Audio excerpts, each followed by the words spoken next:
Just when you think you know the characters and where Sam Raimi is taking you, think again.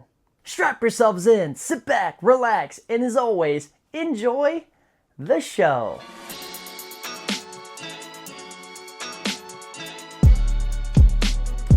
And with that, I want to say welcome home, movie lovers. It's your boy Rossi J, aka Ross Urso, back at it for your latest 2026 movie review on this channel. If this is your first time checking your boy out, I want to say welcome, and you got a friend in me. My mission is to keep the spark of cinema alive and invite all of you along for the ride.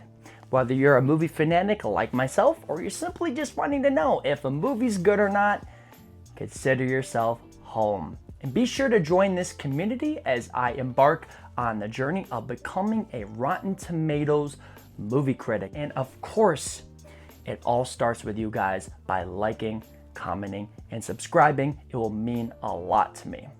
While we're at it too, before we get started, comment below what is your favorite Sam Raimi film. To give you my 2 cents, I've always been a big fan of, obviously, Spider-Man 2, but also Evil Dead 2, one of the best horror comedies of all time. Yes, we're not here talking about those movies, so I'm just so happy that we're finally getting another movie out of them in 2026. But a couple orders of business. First off, make sure you follow me on all of my social medias. On Letterboxd, I write thorough and concise movie reviews. I've been doing that for the past 5 years. Have over 700 reviews and counts, so you can look at all my other opinions on movies that I don't have videos for. TikTok, I'm doing a lot of short form content, and also tap into my X account. I'm kind of just retweeting and acting like a movie fan on there, so yeah guys, show me some love. Second of which, I want to make sure we are clear, this is a spoiler-free review on this. You're safe. And then the other component is, what on earth is this movie about? Well, let me tell you. Send Help is a 2026 horror movie directed by Sam Raimi and stars Rachel McAdams. And we follow 2 colleagues as they become stranded on a deserted island. They must overcome and work together to survive, but ultimately it's a battle of wills and wits to make it out alive. That is the cookie cutter premise of this film. It's been out a week, and the only reason I have not seen this film yet is because last week I was on a fantastic hunting trip in Kansas, but just thought I'd throw it out there. Usually I like to go and keep up with the new releases and watch them opening weekend. But with all that being said, let's actually start talking about the film. And cutting right to the chase, once again, Sam Raimi is Sam Raimi.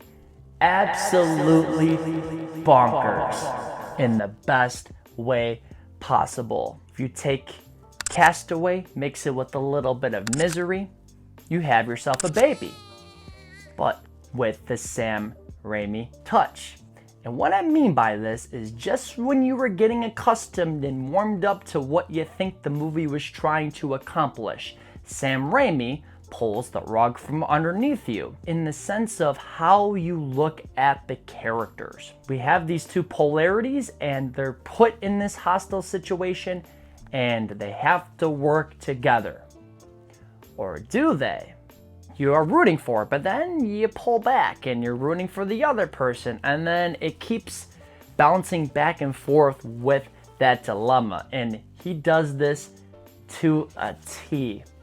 Well, of course, giving you his infamous Sam Raimi-isms. Now, I was just talking about the Evil Dead movies. If you are a fan of that franchise, well, you're going to be rewarded because there are a lot of winks and nods to those movies, meaning you get that infamous Evil Dead shot.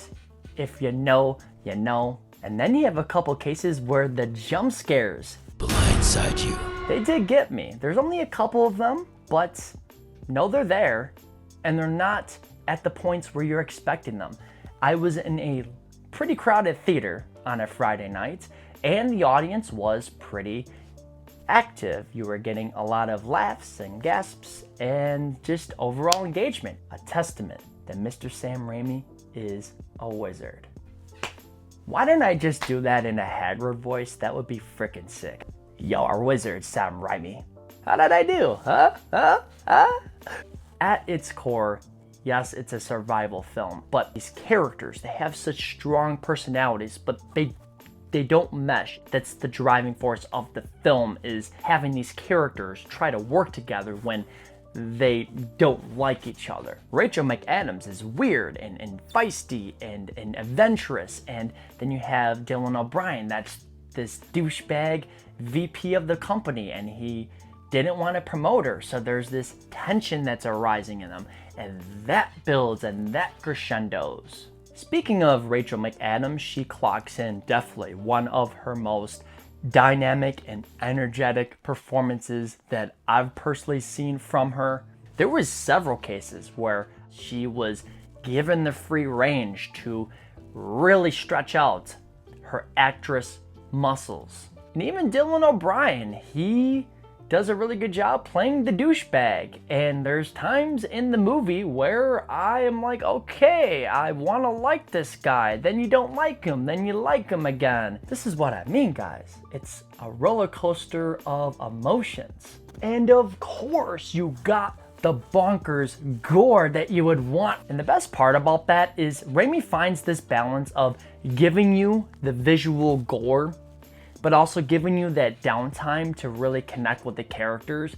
I'm a moviegoer that always resonates with films with less characters because you are given more of an opportunity to understand and warm up to them. Quality over quantity. You're gonna be hearing me say this on the channel a lot, so you might as well get used to it. And as far as criticisms that I have for this film, they're very tiny and definitely fall in the nitpicking territory if I really had to classify them as such. I really feel like I'm pulling hairs. There's nothing that was sticking out like a sore thumb or anything that really weighed this one down. But if I did have to point something out, both Rachel McAdams and Dylan O'Brien equally have a couple moments throughout the film where they have certain reactions to the other person's behavior, whether that other person was being positive or negative to them. And if you've seen the film, you would know what I mean when I'm saying this. But the way that they respond to the other person, whether they're being good or bad, some of them I'm like, I personally wouldn't do this if I was in their shoes. And again, this sounds like it's nitpicking territory, because it is. That's really my only glaringly issue. Like, you got yourself a really good film. It's time for my final verdict. Drum rolls, please. I'm gonna give Sam Raimi's Send Help a... If this is how we're opening up in the year 2026, we are in for a treat. I'm serious, you guys. I would be shocked if this is not on the top 10 of the year list when it's all said and done. At the same time, I realize there is so much to look forward to this year. And with that, that is going to conclude this episode of Rossi Reviews. Where did I get it right? Where did I get it wrong? I just want to say thank you guys for taking the time out of your busy days to check out this movie review. At the time of me filming this, it's like 2 in the morning. So believe me, you guys, I'm going all in on this dream of becoming a Rotten Tomatoes movie critic and giving you guys the best possible reviews. But with that, keep on enjoying the movies one scene at a time. It's your boy Ross Urso, over out and cut.